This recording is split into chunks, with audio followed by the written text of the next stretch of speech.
Ang title ng ating message for today, basahin po ng lahat.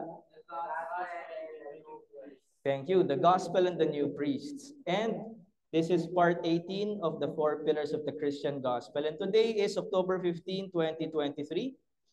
And para lang po magkaroon tayo ng understanding kung nasa na tayo, yung mapa ng ating pag-aaral, we are, again, in the 4th pillar of the Gospel. Pero ano muna yung first 3 pillars?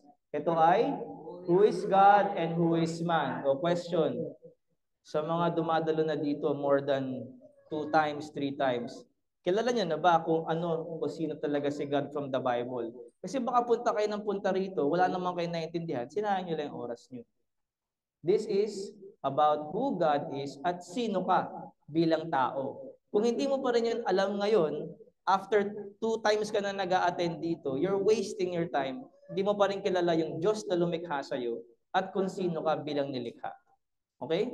So, habang nandito ka, take the time kasi mamaya baka patay ka na. Namatay ka, di mo alam bakit ka tao. Second pillar, basahin. Who is Jesus Christ and what did He do? Sino si Jesus? Sino yung Panginoon? At ano yung ginawa niya? At yung ginawa niya ay may kaugnayan din sa pangatlong haligi. Who is the Holy Spirit and what is salvation? Pag sinabi natin Jesus Christ, palaging may kaugnayan yan sa kaligtasan ng tao. Okay? At yung kaligtasan na yon ay tinatanggap natin sa pamamagitan ng Holy Spirit at yung mga pagbabagong nangyayari sa atin ay epekto rin ng pananahan ng Holy Spirit. So ngayon, naging Christian ka na, 4th pillar of the gospel. Hindi pa tapos, nagsisimula pa lang ang buhay mo. Ano nga yun? Who is the church and what are its purposes? Diyan na ngayon umiikot ang buhay mo. Kadalasan, makakalampas ang tao dito sa who is God and who is man, who is Jesus and what did He do, what is the Holy Spirit and what is salvation. Kadalasan, pag narinig nila yung gospel, masaya sila, agad-agad tatanggapin nila si Jesus o magpapabaptize sila. Pero alam nyo, kadalasan ang nangyayari, pagdating sa 4th pillar, sumusuko sila. Kasi doon nila nare-realize, si Jesus na pala yung may-ari ng buhay ko. Di nila alam kung ano yung pinasok nila. Pag sinabi nilang Jesus is Lord, di nila naisip na ang hari na ng buhay nila at maghahari pa sa mga gagawin nila sa buhay nila ay sino? Si Jesus. Pero hindi nila gusto pala yun. So pag sinabi ng Diyos, sacrifice mo to, masama yan, kasalanan yan, hindi yan kalugod-lugod sa akin, anong nangyayari? Aayaw na sila. Diba? So, ito ang pagtatalakayan natin today, tulad ng mga nakaraang linggo. And ang ating Bible passage, basahin nga po natin sa 1 Peter chapter 1, verse 22 to 23, pati na rin sa chapter 2, verse 4 to 5 and 9. Ready? 1, 2, 3. Having purified your souls by your obedience to the truth for a sincere brotherly love, love one another earnestly from a pure heart, since you have been born again, not of perishable seed, but of imperishable, through the living and abiding Word of God. As you come to Jesus, a living stone rejected by men, but in the sight of God, chosen and precious. You yourselves, like living stones, are being built up as a spiritual house, to be a holy priesthood, to offer spiritual sacrifices acceptable to God through Jesus Christ. But you are a chosen race, a royal priesthood, a holy nation, a people for His own possession, that you may proclaim the excellencies of Him who called you out of darkness into His marvelous light. Yan po ang salita ng Diyos, and allow me to pray a quick prayer para sa ating mga puso't isipan. O Lord God, help us to understand your message. Kung ito ay masyadong komplikado o malalim, gawin niyo po itong simple para sa mga nakikinig upang maunawaan namin ito sa pamamagitan ng iyong grasya at kapangyarihan sa Holy Spirit. Kayo po ang mangusap sa amin, sa aming mga intellectual at lohikal na pag-iisip. Kayo rin po ang humipo sa aming mga emosyon at sa aming puso nang sa ganoon ay mas makilala ka namin sa araw na ito at dalhin niyo po kami sa inyong anak na si Jesus.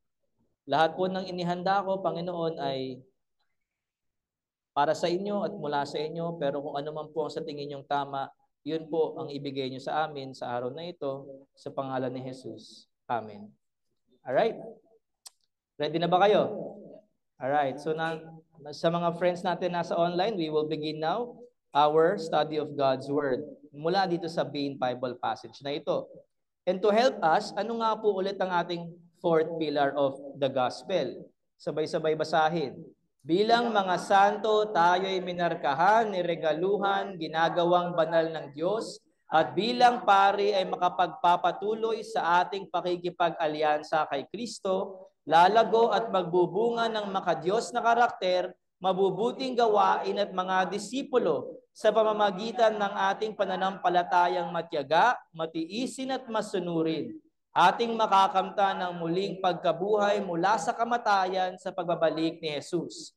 Kanyang hahanguin ang pamilya ng Diyos, gagantimpalaan ng mga santo, itataguyod ang kaharian ng langit dito sa lupa, gagapiin, hahatulan at pupuksain ang kanyang mga kalaban, at maghahari ang Diyos magpakailanman kapiling ng mga hinirang.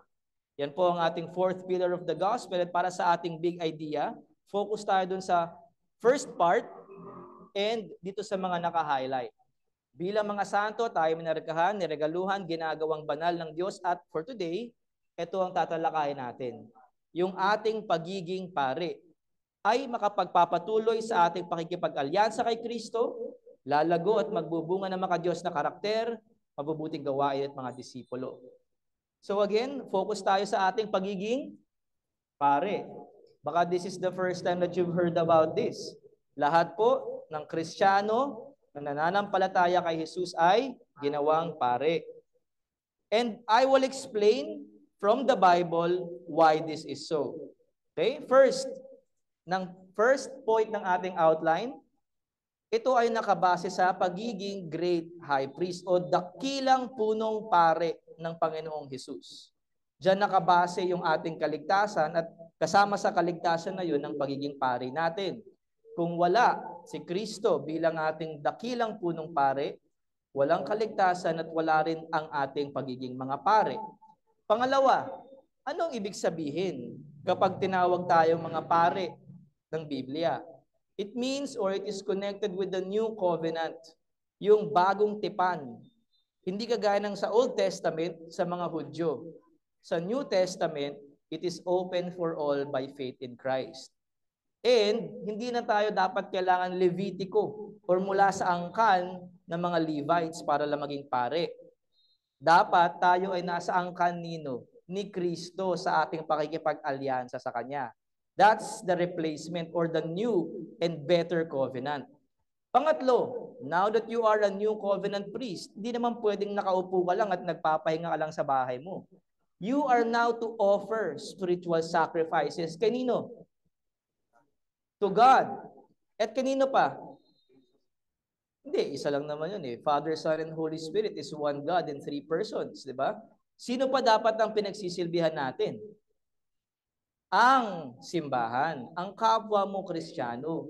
That's why we are commanded to love God and love others. You cannot love God and not love your neighbor. Diba? O pwede namang mahal mo yung neighbor mo, pero wala kang love kay God. Dapat magkasama palagi yun. At yun ang ginagawa ng New Covenant priests. Okay? So, let's refresh our memories, mga kaibigan and mga Missions Bible Church members. Paano ba nagsisimula muna ang ating pagiging Kristiyano o pakikipag-alyansa kay Kristo? Ano nga ulit ang ating formula sa Christian conversion? We have to have repentance and then pledge of allegiance. Huwag niyong kakalimutan ito. Lalabas to sa evaluation exam sa December at babalikan mo to. Whether bata ka o matanda kang Kristiyano. Ito rin ang dahilan bakit ka naliligtas at wala ng iba. If you repent of your sins and believe in Jesus Christ, that God raised him from the dead, you will be saved. And that's what it means by conversion. From dating makasalanan at laban sa Diyos, 180 degrees, 180 turn, kay God ka na. Siya na ang Lord at Hari ng buhay mo.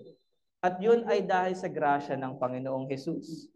Hindi lang dahil niligtas niya tayo, pero tinulungan pa niya tayong makilala siya.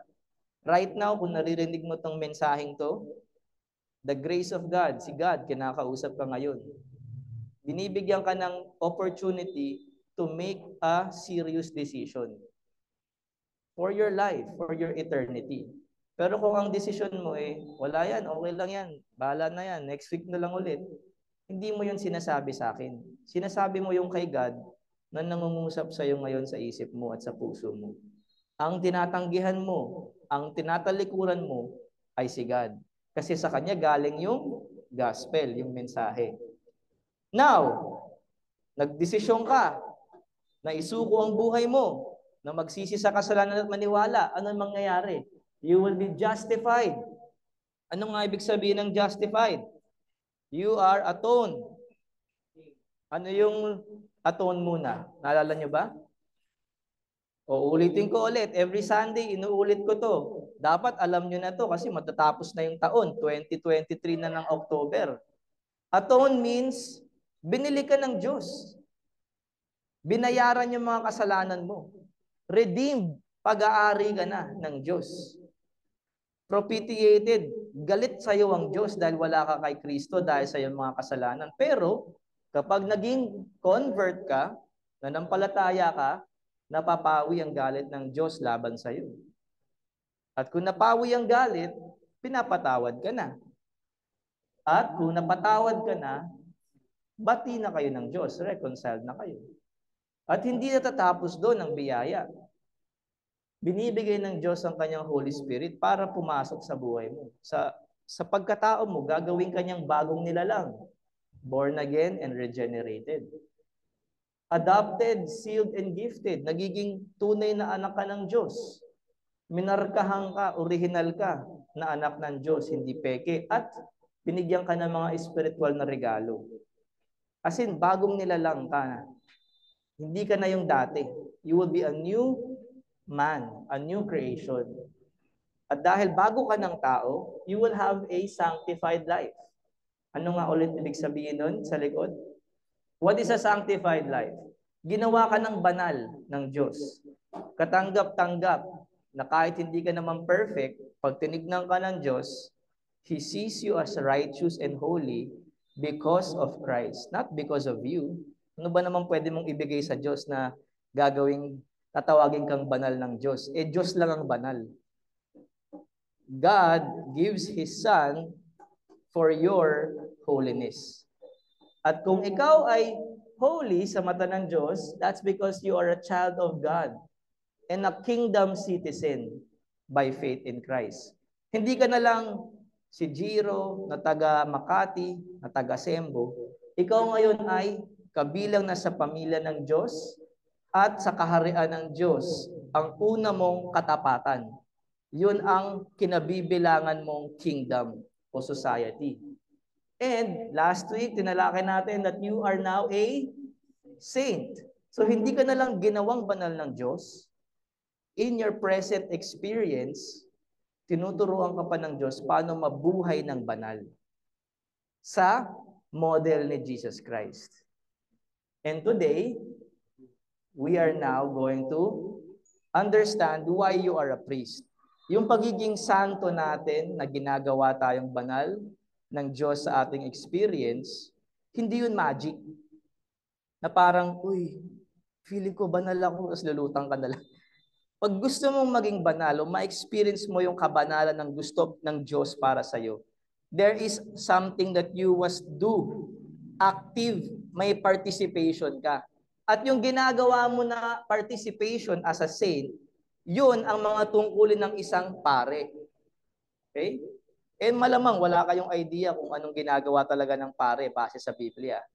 That's why I printed that out for you. Sino may kopya ng mga resources? Ayan.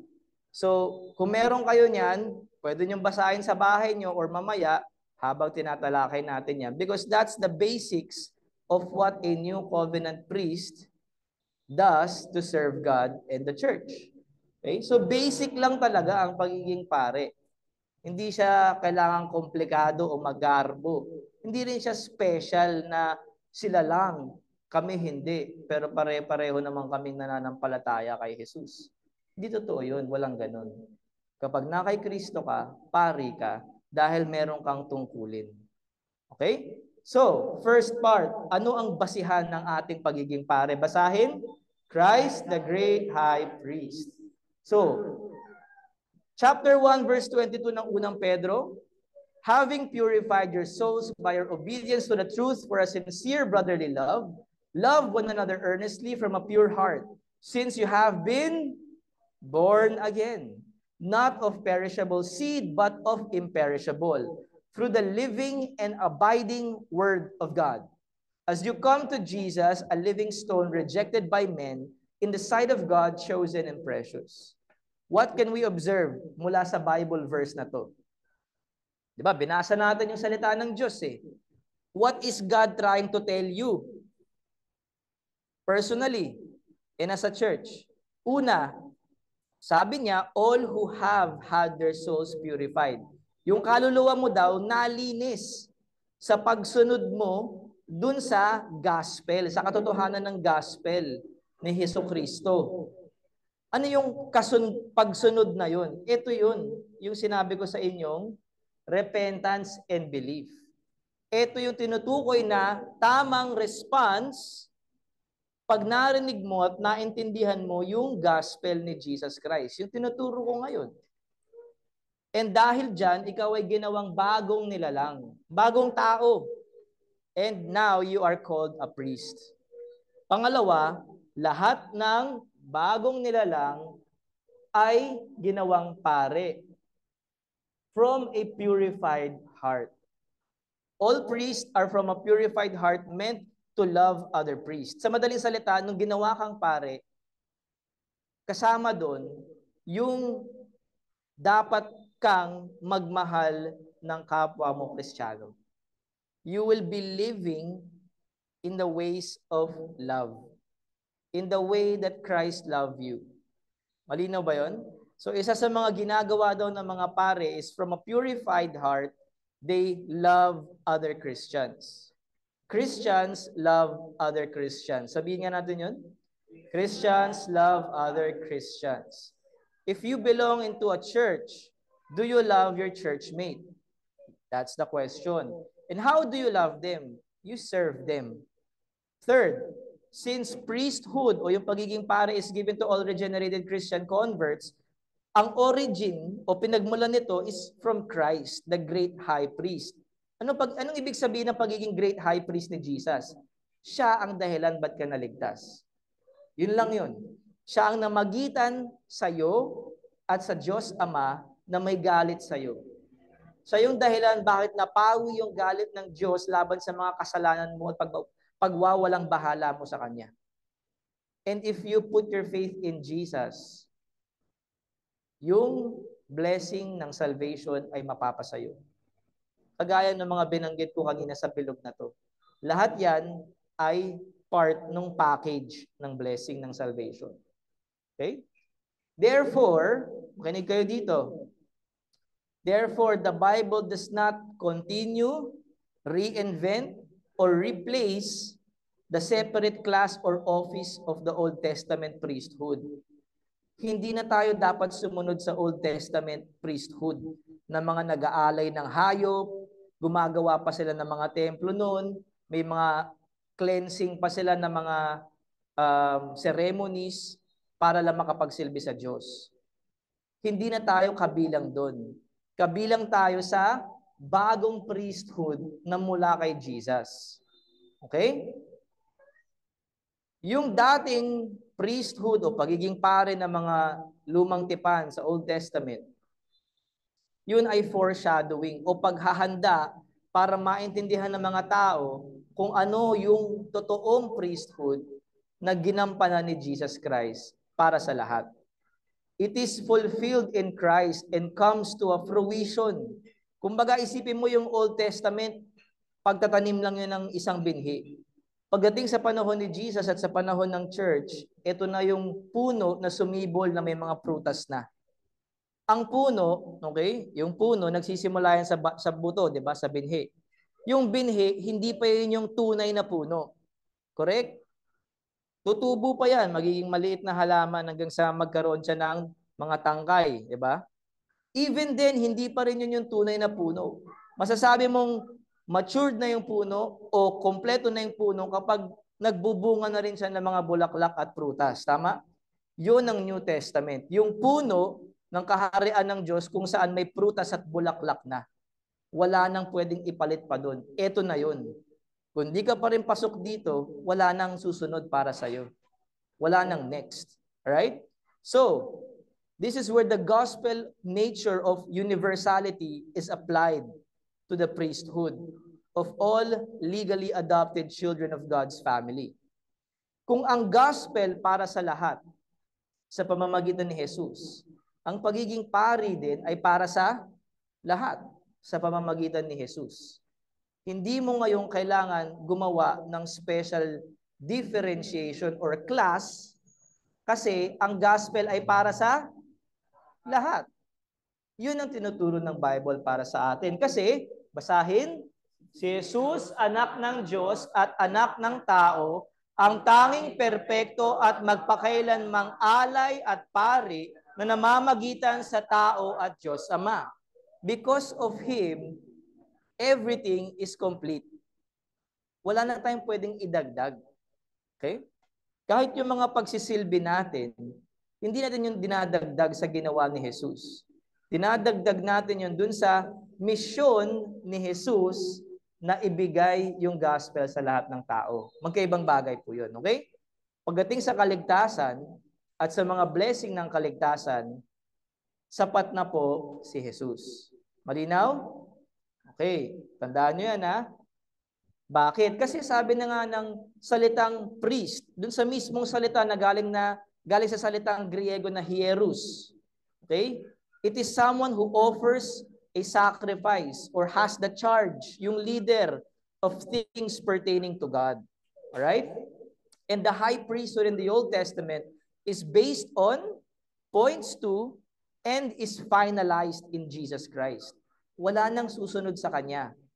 Wala nang taong pwedeng pumalit sa pagiging high priest ni Jesus kahit nakatira pa siya sa Roma. Naintindihan niyo yung sinasabi ko? Kahit taga-Vatican siya, walang papalit kay Kristo. Bakit? Siya ay anak ng Diyos. Wala nang ibang anak ang Diyos na mula sa Kanya mismo. Okay? Ano nga ba yung Trinity? Father, Son, Holy Spirit. Wala na tayong pwedeng idagdag doon. That's why Jesus is the great high priest. At kung anong sabihin niya, yon ang masusunod. Sabi niya, tapos na ang Old Testament priesthood. At lahat ng Kristiyano ay set apart, sanctified, so that they can serve Him as a priest. Therefore, there's no need for a special class or a special office of priesthood. Basahin ko dito sa Hebrews 2:17. Sabi, wherefore in all things it behoved him to be made like unto his brethren, that he might be a merciful and faithful high priest in things pertaining to God, to make reconciliation for the sins of people. Si Jesus ang dahilan bakit hindi ka na itatapon ng Diyos Ama sa impyerno. That's it. Simple as that. Kung ayaw mo yun, para mo na rin sinabing yes to hell. Kung ayaw mo kay Jesus, yes to hell ang sinasabi mo. Hindi mo pwedeng paghiwalayin yung dalawang katotohanan na yun. Okay? That's the very reason why Jesus came to earth. Because God intended to redeem us. Kaya siya nagkatawang tao. That's why He suffered and died on the cross for our sins. Hindi lang siya pare, siya rin yung offering. Ano ba ginagawa ng pare, ng great high priest? One who offers. Pero with Christ, siya rin yung perfect sacrifice at offering upang pawiin ng galit ng Diyos laban sa kasalanan natin. So He is the offerer and offering. Sabi nga, Christ is the offerer and offering. All right. So he is also the great high priest to God. We cannot come to God without Christ. And God is able to bless us, even guard us, guide us, and even serve us in the church because of Jesus Christ. Kung tayo, kailangan natin si Kristo para makalapit kay God the Father, si God the Father naman, nakakalapit siya sa atin sa pamamagitan ni Jesus. So kung wala si Jesus, kung walang bridge, wala. We're still in our sins separated from God. Kaya napakalaking pasasalamat dapat natin kay Kristo. At hindi yun kayang gampanan ng simpleng tao lamang. It can only be done because Jesus is anak ng Diyos at anak ng tao. 100% God, 100% man. Ang tawag nga natin dito ay hypostatic union. Okay? Jesus is not 50% God, 50% man. He is 100% God, 100% man. Okay? And only He can fulfill God's requirements and bridge the gap between man and God. Ano nga ulit ang ating big idea? Bilang mga santo, tayo'y minarkahan, niregaluhan, ginagawang banal ng Diyos, at bilang pare ay makapagpapatuloy sa ating pakikipag-alyansa kay Kristo, lalago at magbubunga ng makadiyos na karakter, mabubuting gawain at mga disipulo. Alright. So, malinaw naman yung first point. Okay. Second point, basahin. The new... Thank you. Ito na. So, great high priest si Jesus. Doon nakasalalay ang kaligtasan natin at pagiging pare ng mga Kristiyano. O ano ngayon ang ibig sabihin ng pagiging pare mo? Dapat ba mahaba yung damit mo, na kulay puti, tapos may borlas ka? Dapat ba hindi ka na makausap? Dapat ba kung maglakad ka, parang ang lumulutang? Ano ba ang tunay na ibig sabihin ng pagiging pare from the Bible, contrasting or versus ano yung nalaman mo sa tradisyon na kinagisnan mo? Okay? O, simulan natin ulit sa salita ng Diyos. Sabi sa 1 Peter chapter 2 verse 5 and 9, you yourselves like living stones are being built up as a spiritual house to be a holy priesthood. But you are a chosen race, a royal priesthood, a holy nation, a people for His own possession. Question, sino ang tinutukoy dito? Pag sinabi ng Biblia na you yourselves, like living stones, are being built up. Sino yung you? Tayong lahat, di ba? Hindi yan isang separate na grupo na sila lang, o yung mga apostol lang, o yung mga pastor lang. Pag sinabing you, lahat tayo. Kasi, ang tinutukoy ni Pedro dito ay kung sino yung mga, ano ba yung sa first verse? Yung sino mga purified yung souls by their obedience to the truth of the gospel. Yun yung kondisyon, yun yung qualifying statement. Kung ikaw ay ginawang malinis ng gospel, because of your faith in Christ, you have been born again, not of perishable seed, para sa'yo din ito kasi magkasunod lang yan eh. Isang verse lang naman yan eh. You yourselves like living stones are being built up as a spiritual house to be a holy priesthood. So yung qualifier is, if you are born again by the gospel of Jesus Christ through faith, you are a holy priesthood. Basic lang yun. Common sense lang yun. If you are with Christ, you are built up as a spiritual house to be a holy priesthood. So sa mga na kay Kristo, mapababae o mapalalaki, God considers you as a priest. Hindi kapareho ng pagiging priest sa Old Testament. Bagong pamamaraan ng pagiging priest. Okay? Individual Christian converts are priests. and you are compared as living stones o buhay na bato. Pag sinabing buhay na bato, ang tinutukoy talaga dito is, pag pinagsama-sama tayong lahat, nakakabuo tayo ng isang bahay. Okay? Spiritual house ang nabubuo ng mga buhay na bato. Malinaw? Spiritual house kasi pinapanahanan ito ng Holy Spirit. Buhay na bato kasi ikaw mismo kung Christian ka, nasa sayo yung Holy Spirit. So imaginein mo, pag samasamahin mo yung mga tao na pinananahanan ng Holy Spirit, ang binubuo nila ay isang spiritual house. That's why the church is called the temple of the Holy Spirit. Malinaw? So nagsisimula yun sa personal relationship mo, pero in a local church, hindi naman tayo mag-isa eh. We are all together as one. So the title of priest, kagaya ng pagiging santo natin, are commonly used to refer to the collective of believers na regenerated and baptized. And ito ang bumubuo sa universal and local church.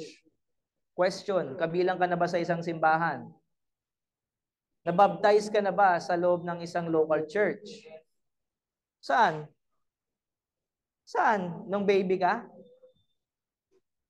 Nung baby ka, kilala mo na si Jesus? Nag-exercise ka na ng faith nung baby ka? Hindi pa, di ba? So, counted ba yun? Oh, hindi. Gawin mo kung paano siya tinuro ni God.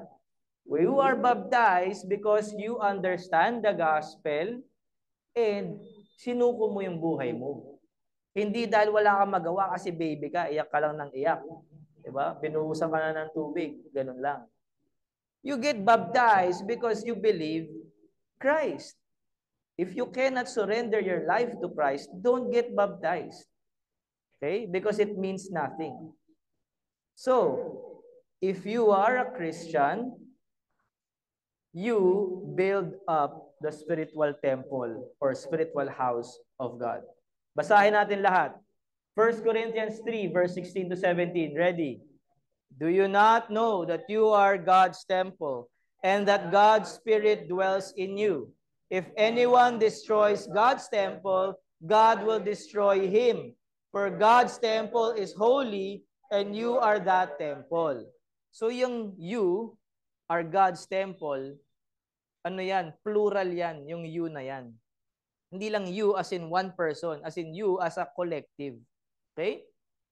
The church is only composed of priests. And because of Christ, we are what Israel was intended to be in the Old Testament. Ang Israel kasi, especially in the Old Testament, nagrebelde yan kay God. Hanggang sa panahon ni Jesus, sila nga ang nagpapako kay Kristo eh. Up to now, tinatanggi nila si Kristo. Up to now, they are rebelling against God. Kaya kung titignan niyo yung news, pinaparusahan sila ni God. Pero, ito yung kabutihan ng Diyos. Habang pinaparusahan sila ni God, pinoprotektahan pa rin sila ni God. Alam niyo ba yung balita? Yung inatake ng Palestine ba? Tama? Ang Israel. Pero lumaban ng Israel and may gera sila. Pero nananalo yung Israel right now. 'Di ba? But that is one of the curses na if you reject God, you will always find war. There will be no peace for the Israelites. Yun yung curse ni God sa kanila. When up to now, they're rebelling against God. Imbis na sumuko sila at aminin nila na Jesus is the Christ, the Messiah, up to now, they reject Him. And so, mas magiging worse pa to. This will not end here, but it will be worse. Okay? The church, again, is only composed of priests. Because we are a people for God's own possession. We are a holy nation. The church is a chosen race. And the church is a royal priesthood. Ano ibig sabihin ng own possession? Yun na nga, you are sealed, marked for ownership. You are a holy nation. Ibig sabihin, if you are a Christian, you are a church, you should be separated from the sinful lifestyle of the world system. And you should be devoted to God. Not an attendant of a church, devoted to God. Those are two different things. You're here, but I know you're not devoted to God. But you're here, so I hope that by being here, one day, you will be devoted to God. I hope so. I hope that I would see that in my lifetime. But if you are already a member of Missions Bible Church and you are truly devoted, you have been given a divine nobility na kahit wala kang tinapos na pag-aaral, mahirap ka, you are noble in God's eyes. And you have an honorable purpose because you are a saint. At yung purpose na yun as a saint is to serve God as God's kingdom citizens. At ang job description mo or title mo is priest. To be a saint is to serve God as a priest. Basahin natin Exodus 19 verse 3 to 6. Yung verse 4 muna. You yourselves have seen what I did to the Egyptians and how I bore you on eagle's wings and brought you to myself. Now therefore, if you will indeed obey my voice, keep my covenant, you shall be my treasured possession among all peoples, for all the earth is mine. Stop. Sino nagsasalita dito? Ando no? The Lord called to him out of the mountain, saying, thus you shall say to the house of Jacob. Si Lord na nagsasalita dito, si God, the Trinitarian God. Ito daw ang sabihin mo sa bansang Israel. Pansinin mo, pareho yung pinapasabi ng Diyos sa bansang Israel sa pinapasabi rin ng Diyos para sa mga mananampalataya kay Kristo. In verse 6, and you shall be to me a kingdom of priests and a holy nation. These are the words that you shall speak to the people of Israel. So the church and Israel are identical.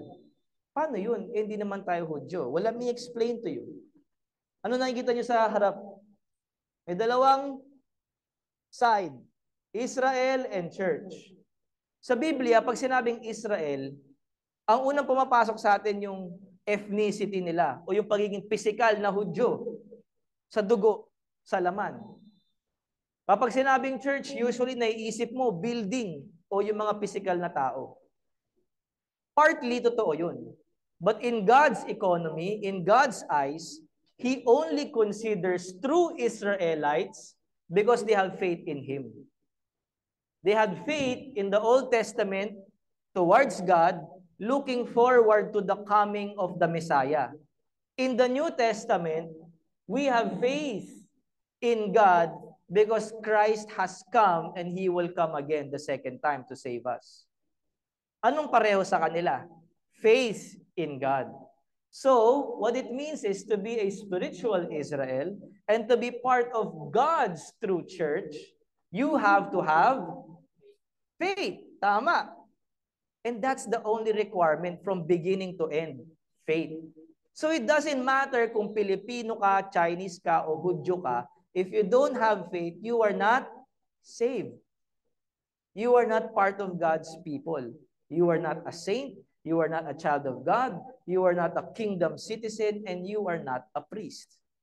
And ang kabaliktaran nun, you are separated from God. You are participating in the sins of the world. And finally, you will be judged by God as God will judge the kingdom of Satan. That's where you belong if you are not in Christ. If you are not part of this, you are not with God. So let me explain further. Nakita niyo to? In the Old Testament, ito yung mundo. Yung mga katutubo nun, yung mga Malay, Indonesian, lahat ng hindi Israelita, mga Hintil.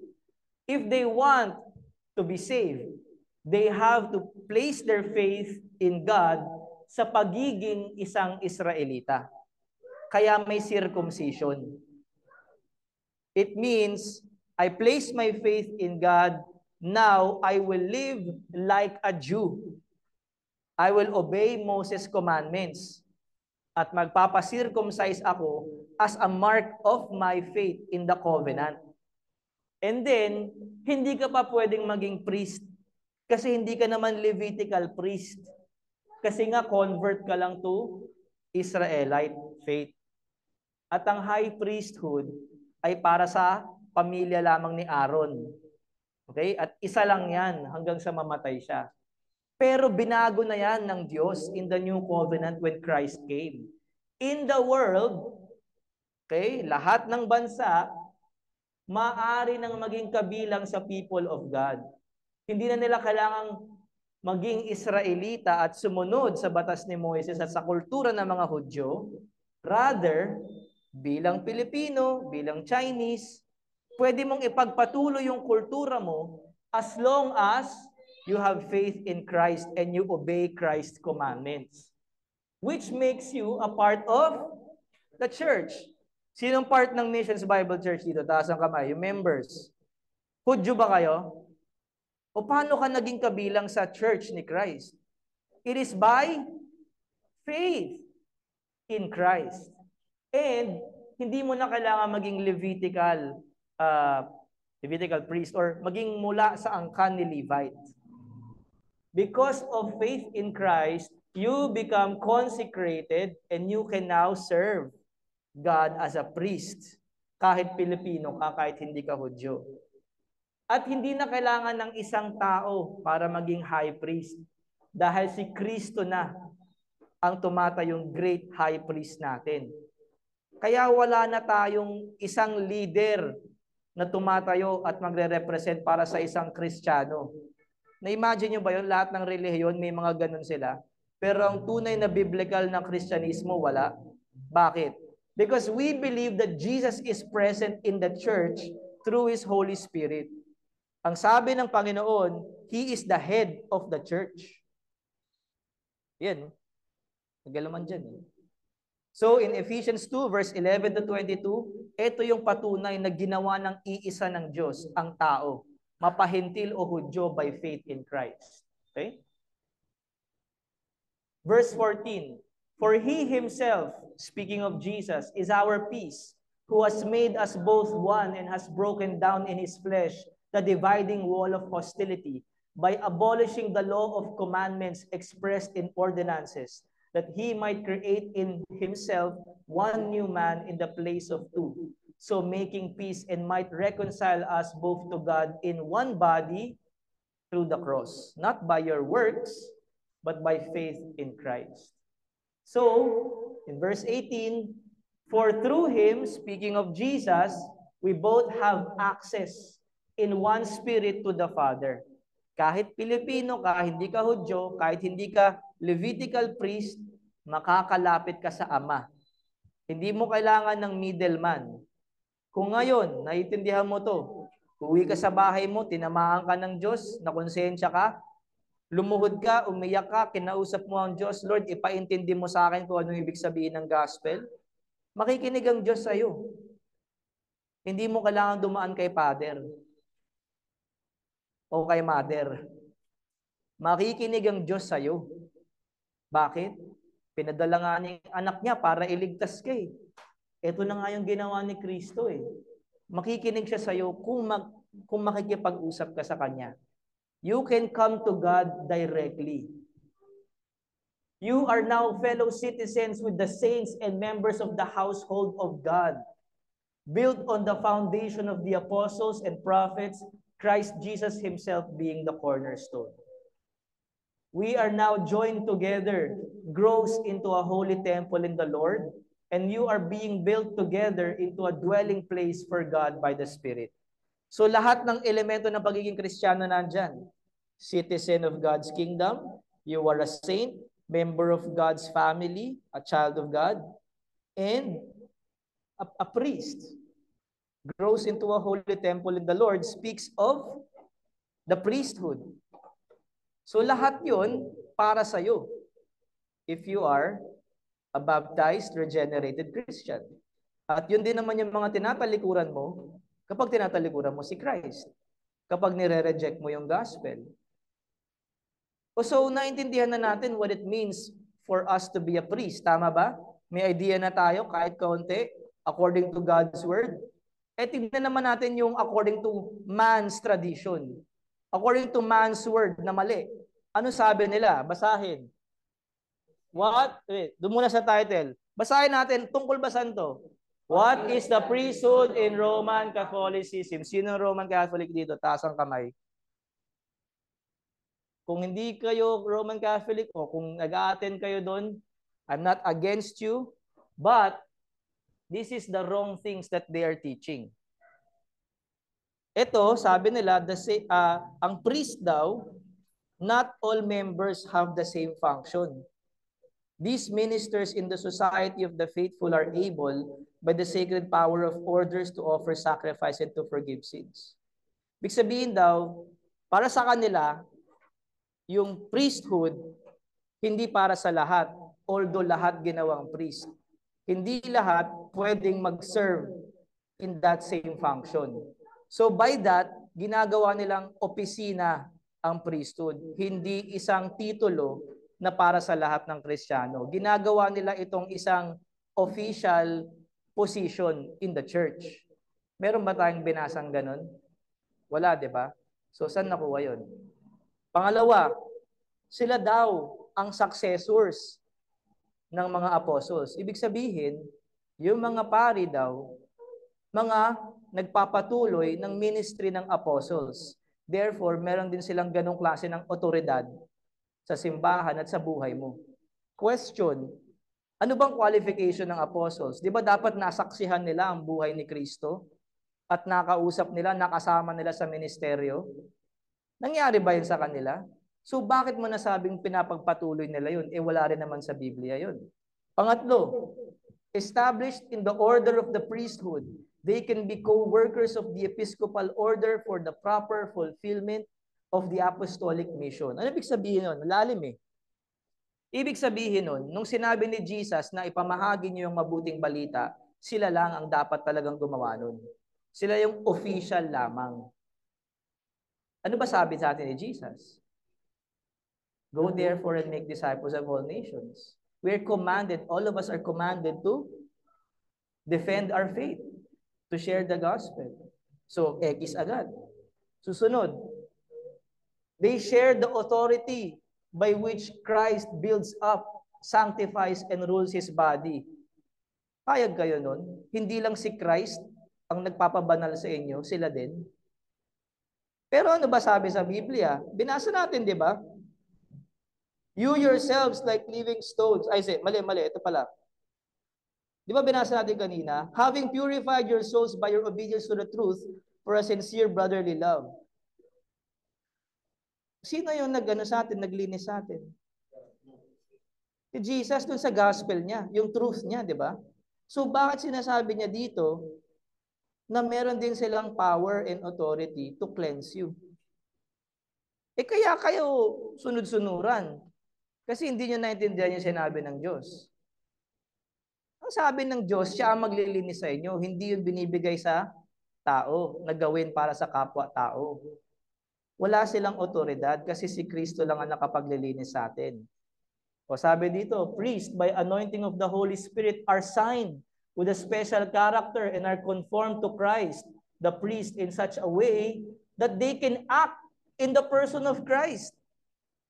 In such a way, pwede silang kumilos na para silang si Kristo sa Tagalog. Bakit? Wala ba si Kristo dito? Hindi ba kumikilos si Kristo? Hindi ba buhay si Kristo? Ano ba nangyari? After 3 days, He rose again from the dead, ascended, seated on the right hand of the Father, and now He is the head of the church. Why would someone stand in the place of Christ where Christ is here? Christ is here. Christ is in you. When you receive the Holy Spirit, you are indwelled by the Spirit of Christ. Why would a person, someone who is also a sinner like you, sanctify you and act in the place of Christ, who is the Son of God? How is that true? Okay, next. They participate in the office of the apostles. God gives priests as a special grace to be ministers of Christ among the people. So apostol daw sila, and ang isa sa mga ginagawa nila is offering of the people can be made acceptable and sanctified through them, through the ministry of the priest. Gusto mo maging accepted ka? Yung ginagawa mo para kay God, maging accepted? Ang sabi nila, kailangan ng basbas nila. Kaya nakikita mo sa Facebook, pag bumili ng kotse, bumili ng motor, akit ng antipolo, papabasbasan kay father ng kung anong klaseng tubig. Bakit? Bakit? Kasi in their minds, it is actually God sanctifying something, making it holy. When in reality, only Christ can do that for you by His grace through faith. Hindi po yun na ipapasa. Tao ay masama, makasalanan, hindi sila tunay na banal. Wala silang kapangyarihan para ipasa ang kabanalan ng Diyos. Okay? Their ministry, sabi dito, derives its powers and force from the sacrifice of Christ. So hindi na lamang sila mensahero. Sa kanila na dumadalo yung power ni Christ para ibigay sa iyo. As opposed to a Christian or a pastor or an evangelist, a missionary, or you who wants to share the gospel, sinishare mo yung gospel, yung message. Pero you have no participation in the giving of salvation. Malinaw? The difference here is, without them, you cannot be saved because they are the ones giving you the power of God. Okay? Yun yung kaibahan dito. Panghuli, sabi dito, in certain sense, set apart in the bosom of the people of God. Hello? In a certain sense daw, mas mataas sila sa'yo. They are set apart in the bosom of the people of God. Ano ba sabi kanina? Di ba lahat tayo equal? Because we are saved by grace through faith, because all have sinned and fallen short of the glory of God. And just to prove to you, I did not make this up. Ito yung source, pwede mo i-google. Yan ang official website, vatican.va. Yan ang official website. Translated in many languages. That's the official doctrine. Hindi ko yan parang inimbento, parang gumagawa ako ng strawman or sinisiraan ko. That's actually verbatim. Hindi ko yan inedit. Kinapi-paste ko lang yan. Tapos, ang ginawa ko, pinagtapat ko siya sa Bible. Tapos nakita ko, hindi sila pareho. O para sa'yo, sino susundin mo? Si God o yung tao? Unahin ko si God. Kasi si God ang nagliligtas sa akin. At siya rin ang lumikha sa akin.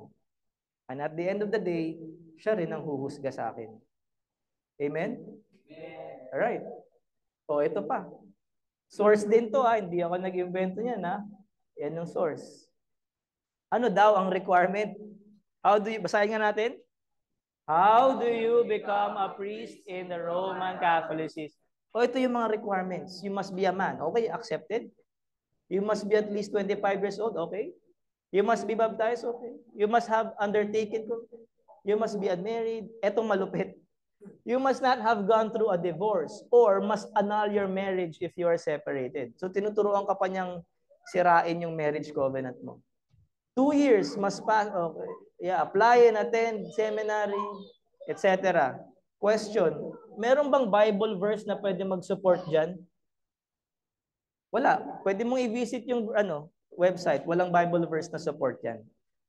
And the mistake here is, again, to treat priesthood as an official office in the church. Ang priesthood, again, is a title given to everyone as the effect of Christ's atonement o yung pagkakaligtas mo. Hindi ito isang opisina na may qualifications para maging priest ka. Bakit? Kasi sa Biblia, ito lang ang mga binigay na opisina. Basahin nga natin. And He gave the apostles, the prophets, the evangelists, the shepherds, and teachers. Asan yung priest? Wala. O, 1 Peter 5, ito, speaking of pastors. I exhort the elders among you as a fellow elder. Oh wait, sabi ni Apostle Peter, elder din siya o pastor din siya, katulad namin. So hindi niya sineseparate yung sarili niya. Pero ang sabi niya, Witness of the sufferings of Christ. Yun yung qualification niya pagiging apostol niya. So witness ka dapat ng sufferings ni Christ. And next, sinabi rin niya na equally a partaker in the glory that is going to be revealed. Basically, ang sinasabi niya, Kristiyano rin ako kagaya ninyo na naligtas sa pamamagitan ng gospel. Hindi niya hinihiwala yung sarili niya kahit apostol na siya. Kahit na siya ay witness of the sufferings of Christ. So si Peter mismo, hindi niya sinasabi na siya lang ang paraan para maligtas ka o nakapagbibigay ng grasya ng kaligtasan. Ine-exhort nga niya sino? Yung elders. Diba? At sino sinabi niyang chief shepherd or yung pinaka-puno na pastor o senior pastor ng lahat? Si Jesus. Asan yung priest? Wala, di ba? O next, Philippians chapter 1 verse 1 to 2. Eto, sabi ni Pablo na dapat daw meron ng isang simbahan.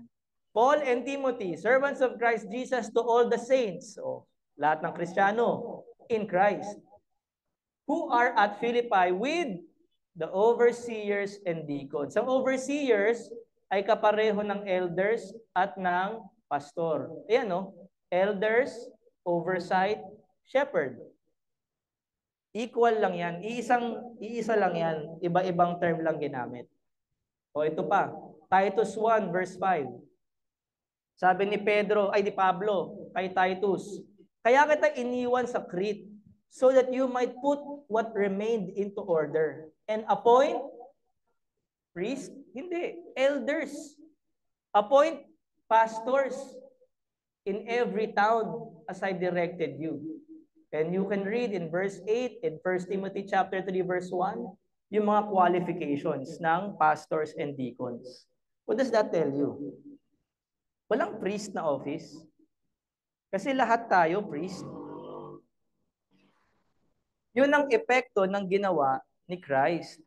Hindi yun something that you need to extra qualify for so you can fulfill a job title or a job description or a job office. It is yours by faith in Christ. It is not a special gift or a special ministry. It is for everyone to do and serve God. Malinaw po ba yun sa likod? Alright, okay. So question, sinong susundin natin? God's word or man's word? God's word. Amen. Dahil dyan, basahin natin ng big idea. Bilang mga santo, tayo'y minarkahan, niregaluhan, ginagawang banal ng Diyos at bilang pare ay makapagpapatuloy sa ating pakikipag-alyansa kay Kristo, lalago at magbubunga ng makadiyos na karakter, mabubuting gawain at mga disipulo. Thank you very much. And for our third and final point, paano ka magsisilbi bilang pare? O ngayon, alam ko na para sa ating lahat yun. Anong gagawin mo? Anong gagawin ko? Anong gagawin natin? Well, first of all, alamin mo muna, saan ba yung opisina mo? Okay. Saan ka ba nagtatrabaho o nagsiserve? First of all, individual union with Christ. Yung personal relationship mo with Christ. Doon pa lang, nagsisimula ka ng magsilbi sa Kanya. Susunod, sa kinabibilangan mong lokal na simbahan. And of course, syempre, hindi lang naman tayo ang Kristiyano sa mundo. Yung iba ring Kristiyano, na kabilang sa ibang simbahan. Kung pareho kayo ng gospel na pinaniniwalaan, sila ang kapatid mo, magtulungan kayo. And finally, in the kingdom of God. Dahil ang kingdom ni God ay paparating pa lang in the future, pero nagsisimula na sa simbahan, how do we serve God in the kingdom of God here on earth? Well, I will help you. Okay? Siyempre, tutulungan ko kayo para magtulungan tayo. Punta muna tayo ulit sa word ni God. Sa 1 Peter chapter 2 verse 5 and 9 ulit.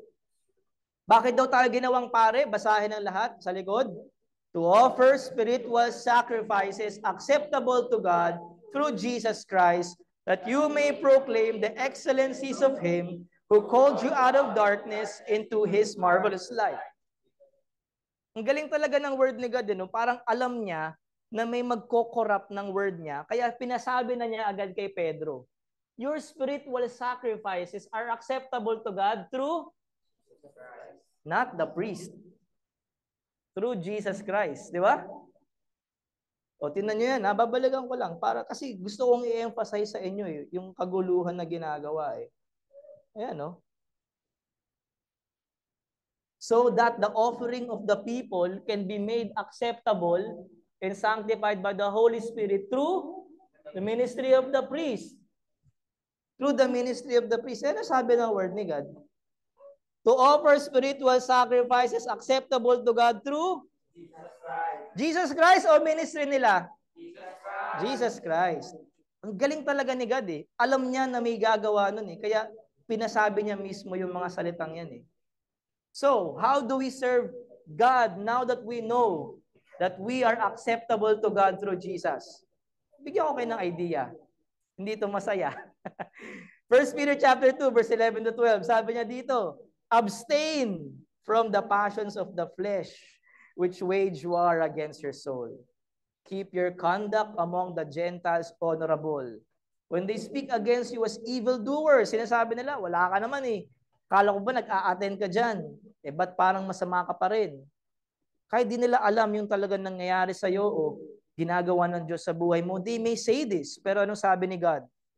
They may see your good deeds and glorify God on the day of visitation. Keep your conduct among the Gentiles honorable.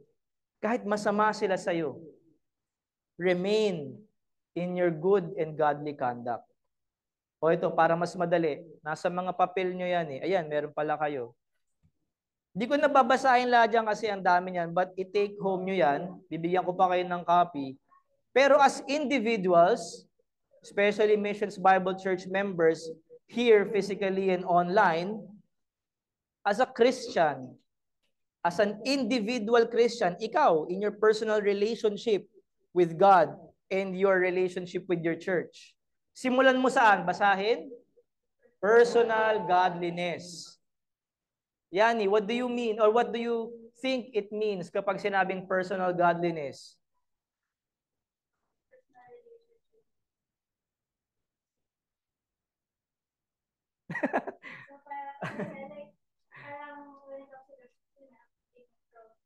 Okay.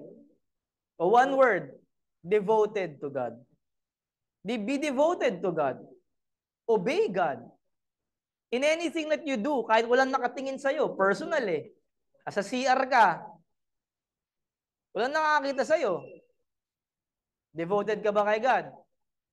Okay. Kung personal godliness ang usapan, dahil kahit nandun ka, walang nakakakita sa'yo, devoted ka pa rin kay God. Abstain from the passions of the flesh. Especially, mas marami na ngayong lalaki na nag-a-attend sa atin. Boys, alam nyo yan. Tama ba? Alam niyo yung temptation na yan. O next, sa mga tunay na Kristiyano na at nabautismuhan na at alam na ang spiritual gift nila.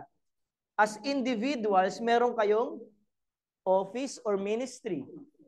For example, as a pastor, ang office ko actually requires me greater sacrifices. But it doesn't mean I am separate or higher than you. It just means I have a different responsibility. Pero sa ministries ninyo, kagaya ni Ate Bel and Alexi sa Kids Church, it also has great sacrifices. Correct? Mahirap, di ba, te? Oh. So, yun ay personal na ginagawa mo na serbisyo para kay Nino. Una kay God. And then, sa church. So, you are doing it already. Eto, edification. Sabihin nga, edification. What does that mean? It means to, strengthen, encourage to build up the church. May kilala ka na medyo nag-aalangan na sa kanilang faith kay Christ. Hirap nang gumawa ng tamang desisyon kasi nagtatalo yung desire niya o dreams niya para sa sarili niya versus the plans and purposes of God for him. What do? You pray for that person. You intercede for that man. Talk to him one-on-one as a brother. You know, kunyari, example, you know, alam mo naman ang plano ni God para sa'yo. Choose wisely, kapatid. Alam mo na masama yan at Hindi yan ikabubuti ng buhay mo as a Christian. Choose wisely and remember God's commands. O next, basahin, material and practical service. Okay, so ito talaga para sa church lang. If you are part of a local church, huwag ka lang tanggap ng tanggap. Magbigay ka din. Hindi lang pera, although nandun na tayo. Pero yung practical na serbisyo. Ano yung practical na serbisyo? Yung mga araw-araw na pangangailangan ng tao, like wala kaming makain o wala magbabantay ng anak ko, baka may kakilala kang ganito. In small ways and in big ways, you can be of service to one another. Naalala ko, may mga problems noon or issues noon when we were just starting na hindi naman palagi nangyayari pero it was something unique, like let's say nagkasakit o namatayan at kailangan ng extra na pambayad. We were there to help as a church, tama ba? We were all there. And individually, kahit hindi ka nag-abot financially, if you were one with us in the desire to help, that's also a service to God. Pero huwag nating sanayin na wala tayong kino-contribute. So, segue na rin ako. We are going to have a BK Youth Retreat on October 28 to 30, and it requires financial resources. So, for the church members, I don't want to pressure you, pero as God's word says and commands, we have to contribute to the ministries of the church, especially those sa mga medyo nakakaangat sa buhay. Okay? And this is not for me, obviously, dahil hindi naman ako youth, mukha lang akong youth, pero this is for the ministry itself, the Word of God itself. At ito ay pakikinabangan ng mga tao na makakakilala kay Lord in the future. Hopefully, makilala nila si Lord in that day or in those days. And your material help, your financial help, have contributed to that. Malinaw ba yun, Missions Bible Church? Especially those who are online, you can contribute in the work through that. O ito pa, sa mga nagtatrabaho, secular work. How do you serve God in your secular work? And finally, in evangelism. Malinaw na yan. So here, let me give you an idea what it means to serve God individually. Basahin nga, Psalm 51, verse 16 to 17. 1, 2, 3. For you will not delight in sacrifice, or I would give it. You will not be pleased with a burnt offering. The sacrifices of God are a broken spirit and a broken and contrite heart. O God, you will not despise. To begin to serve and sacrifice for God that is acceptable, it begins with faith. And faith begins with repentance and belief. Paano nangyayari yun? If you have a broken spirit caused by godly sorrow and a contrite heart, that even yung maliliit na bagay na gagawin mo na para kay God, tatanggapin niya yun as if napakalaking bagay nun. Why? Because it was done first out of faith, out of a broken spirit, a broken and contrite heart. Kaya, lalo na sa mga members, pag offering time, I'm telling you, kahit 5 piso ibigay mo, tanggap yan. Hindi yan kailangan 5,000,000, 5,000. Kahit 5 piso yan, kahit 5 cents nga lang yan, kung yan lang kaya mo, bigay mo yan, tanggap ng Panginoon yan. Bakit? Because it begins with a broken heart and a contrite spirit. Kumbaga, if it's out of faith, and it is honestly the only thing that you can give, it is acceptable to God. Pero ito yung malupit. Kapag nasa isip mo na, ito na lang kasi yung meron ako, tapos ibibigay ko pa kay Lord, ay mangamba ka na, baka hindi ka talaga Kristiyano. It's not because of the amount. It's because you don't even want to bring back to God the things that He has given you. Kahit maliit lang. Ibang perspective pa rin yung nasa mind mo. Na-imagine nyo ba yon? Binigyan ka ng, sabihin natin, 10,000. Para sa'yo, feeling mo, kulang pa yun. Alam ko naman na hindi ganun si God. Si God nagbibigay ng sapat. Pero para sa'yo, kulang yun. Kaya hindi mo ibibigay yung pangangailangan ng church o ng kapatid mo as an offering to God. Anong kasalanan mo dun? Dahil mahirap ka? Hindi. Because you don't have faith. You don't want to serve God. You don't want to offer to God. Yun ang sin, not the amount. Malinaw po ba yun? So we're not teaching prosperity gospel here or we want your money. We want you to what? Offer spiritual sacrifices acceptable to God through Jesus Christ. That's what you're doing. At kung hindi mo ginagawa yon, that's the command that you are breaking. Amen? Amen. Yun. O ito. Proclaiming the excellencies of Him. Big sabihin nun, gospel sharing and evangelism. Ano bang command sa atin? Basahin ang lahat. Matthew 28. And Jesus came and said to them, all authority in heaven and on earth has been given to me. Go therefore and make disciples of all nations, baptizing them in the name of the Father and of the Son and of the Holy Spirit, teaching them to observe all that I have commanded you, and behold, I am with you always to the end of the age. Again, this is your offering and service to God, to proclaim His excellencies. This is not a manipulation na gusto nating magparami. This is not a networking scam, okay? This is proclaiming the gospel for the salvation of people and for the glory of God. Okay? Admittedly, merong mga modern churches na ginagamit tong verse na to para mag-networking. Para paramihin yung tao, para paramihin yung tithes, para payamanin yung sarili nila.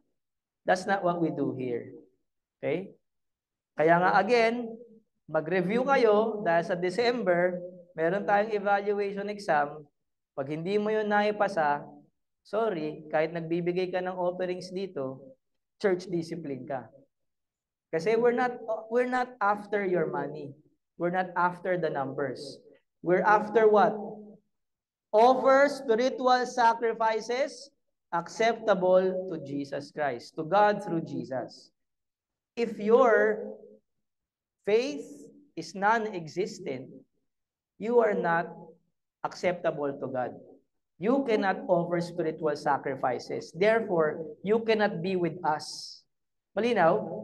Because the church is made up of what? Saints and priests. If you are not accepted, you cannot serve. Why are you here? Okay lang yun sa mga attendants kasi kaibigan natin itong mga to. But for a member, a baptized member who is not faithful to the covenant and to the commands of God, you have to be disciplined. You have to be, excommunicated kung paulit-ulit ka. Tama ba? Tama. Nagawa na natin yun before, di ba?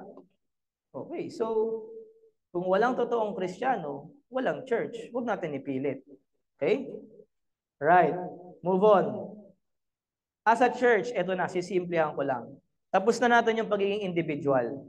As a church, eto hindi masyado alam ng maraming simbahan na to, kaya unhealthy yung church nila or unbiblical yung church nila. And what I'm talking about is ang paghahalin tulad ng simbahan sa isang kongregasyon. Ang salitang kongregasyon ay may pagkapareho sa ideya ng demokrasya, kung saan lahat ng mamamayan ay may pantay-pantay na boses at boto. Dahil nga lahat tayo ay pare, walang dapat nasa tuktok ng tatsulok. Hindi ako yung nasa tuktok ng tatsulok. Malinaw? We're all equal here. My authority is based on God's word sa pagtuturo. Wala sa konsyensya nyo. Hindi ko kailangang maniobrahin yung buhay nyo, pero pag nakita ko kayong nagkakasala, syempre, itatapat ko sa inyo yung Biblia. At ang salita ng Diyos ang mangungusap sa iyo. Kaya may church discipline. At hindi rin ako ang final authority ng church, kung hindi ang botohan, ang majority. Bihira na po ang ganitong simbahan. Kaya marami kang makikitang simbahan ngayon na ang senior pastor ay parang businessman. And this is not a non-essential. Napaka-importante po nito today. Kasi biblical ito, dapat una nating sundin. At pangalawa, dahil nga lahat ng Kristiyano ay pare, ninanakaw mo sa Diyos yung kaluwalhatian niya na matatanggap niya sa pagsisilbi ng bawat miyembro bilang pare. So, if you are not serving as a priest in your own local church, because you are a Christian, at dahil ang leader nyo o ang senior pastor ninyo na o ang mga kabinete niya ang masusunod palagi, sino ang pare sa inyo? Kayo pa rin bang lahat o sila na lang? Di ba sila na lang? Kahit hindi nila sabihin na pare sila, they're acting like it. They feel like sila lang ang pwedeng gamitin ng Diyos para magdesisyon para sa simbahan. Pero ano bang sabi ng Biblia, di ba? Jesus is before all things and by Him all things consist. And He is the head of the body, the church. Hindi sila. Si Christ. Okay? The church is a God-ordained organic commonwealth who are called out and enjoined by their commitment to Christ and to one another. It is a covenanted kooperatiba community of believers. Alam niyo yung kooperatiba? Yung lahat nagtutulungan para sa iisang goal. That's what a church is. It's a community. It's not a company or an enterprise. It's not a corporation. It's a community. Okay? Mahalaga na ang mga anak ng Diyos ay magabayan ng mga pastor nila. Kasi sila nga ay involved sa pagsisilbi sa Diyos in the church. Okay? Kaya importante rin na maging kabilang sa isang tapat na lokal na kongregasyon kung saan kinikilala nila ang iyong pagiging pare bilang Kristiyano. If you go to a church na pinapasaya ka, ini-entertain ka, ginagawa kang busy sa maraming gawain, pero exempted ka sa decision-making ng church, that's not a biblical church. They are keeping you busy so that the more important matters in the church are reserved for a few men. Para hindi ka makialam sa kanila. If you don't know kung ano o saan pinagagastusan ng mga offerings ninyo, you are not in a biblical church. Because you are a priest, you should know. Malinaw ba?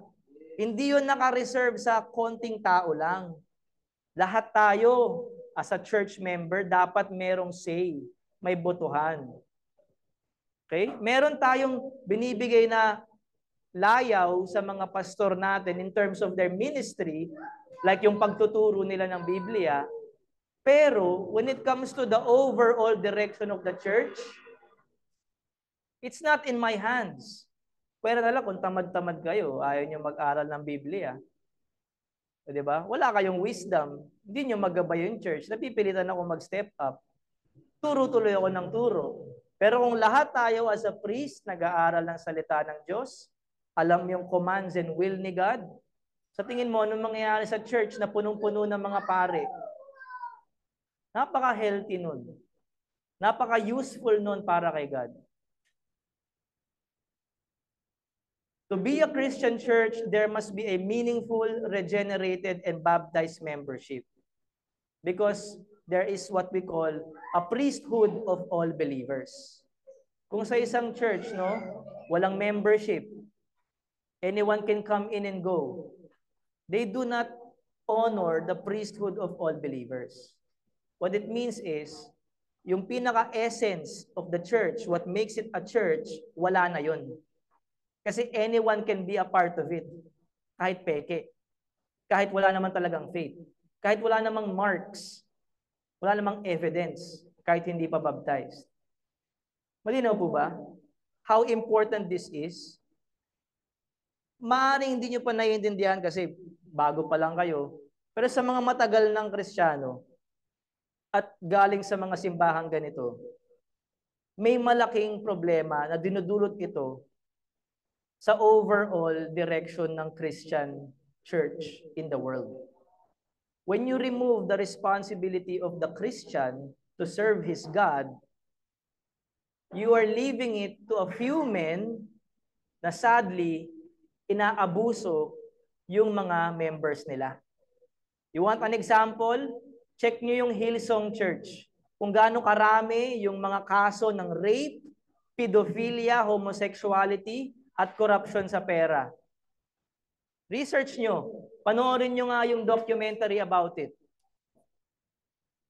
Punta na lang kayo dito sa Pilipinas. Tingnan nyo kung ano yung mga kulto na nagpapayaman at nag-iimpluwensya lang politically. Di ba may iisang leader lang sila? Walang contribution sa direksyon ang members nila? Nasa maliit lang na circle ang power. But what that Bible teaches is everyone should be a priest and serving God and one another in the church. They are all equally involved in the church. Malinaw po ba? And this is a big deal. Siyempre, lalo na ayokong mangyari sa atin to. So kung kayo, babantayan nyo ako, that is better for me. Kung babantayan nyo ang church natin, that is more fruitful for us. And what that means is, kailangan nyong maging mapag-aral sa Biblia. Bakit? Kasi kailangan mo nang tuparin yung tungkulin mo as a Christian. Tama ba? If you don't know God's will, God's commands, di mo ma-discern ano ba dapat gawin ng simbahan sa sitwasyong to, ay mamamblema talaga tayo kasi ikaw yung inaasahan natin. Correct? O dahil dyan, ano nga ang big idea natin? Bilang mga santo, tayo ay minarkahan, niregaluhan, ginagawang banal ng Diyos, at bilang pare ay makapagpapatuloy sa ating pakikipag-alyansa kay Kristo. Lalago at magbubunga ng makadiyos na karakter, mabubuting gawain at mga disipulo. Finally, as we close, dito na po tayo magtatapos, a few words. Mark 12, verse 28 to 34, tinuturo sa atin ni Jesus what is the great commandment or the two great commandments that summarizes all of the commandments of God. And if you understand this by heart, you would know how to serve God individually and as a church and to serve fellow men. Basahin natin ng lahat bago tayo magpaalam sa isa't isa. And one of the scribes came up and heard them disputing with one another, and seeing that he answered them well, asked him, "Which commandment is the most important of all?" Jesus answered, "The most important is, Hear, O Israel, the Lord our God, the Lord is one, and you shall love the Lord your God with all your heart, and with all your soul, and with all your mind, and with all your strength. The second is this, you shall love your neighbor as yourself. There is no other commandment greater than this." Thank you very much. Anong sabi dito ng Panginoon? Or sabi ng kausap ng Panginoon sa kanya, "You are right, teacher. You have truly said that He is one and there is no one other besides Him. And to love Him with all the heart and with all the understanding and with all your strength." Basically, your whole person. And to love one's neighbor as oneself is much more, pakinggan, is much more than all whole burnt offerings and sacrifices. To love the Lord your God with your heart, mind, soul, and strength. So this is not a love na sinasabi lang, o iniisip lang, o emosyon lang, or kumikilos lang ng walang isip at puso. It is the whole person of you. Basically, your whole life. Offer your whole life to God. And yun ang gusto ng Diyos kesa sa mga material o physical na alay na walang koneksyon sa pananampalataya. Malinaw? Hindi yun pinagbabangga, okay? Kasama talaga yung mga material at physical na pag-aalay. But it must be done with the faith, with the love of the heart, the mind, and the soul, and the strength. Malinaw po ba? And These are my words. The priesthood of all believers is an essential truth to be a local Christian church because it is derived from the great high priesthood of Jesus. Through the atonement of God made all of those who are in Christ into a holy kingdom of priests, and by indwelling and regeneration of the Holy Spirit. You now have direct access to the Father, and you are able to willingly offer acceptable spiritual sacrifices, both personally and corporately. You don't need me so that you can come to God. You don't need a special class of priests because you are already a priest in Christ. And sa pagtatapos natin, Psalms 132 verse 9. This is my prayer for all of us, especially for those who are already in Christ. Basahin natin lahat. Let your priest be clothed with righteousness, and let your saints shout for joy. Dito po tayo nagtatapos, mga kaibigan. Tumayo po tayong lahat.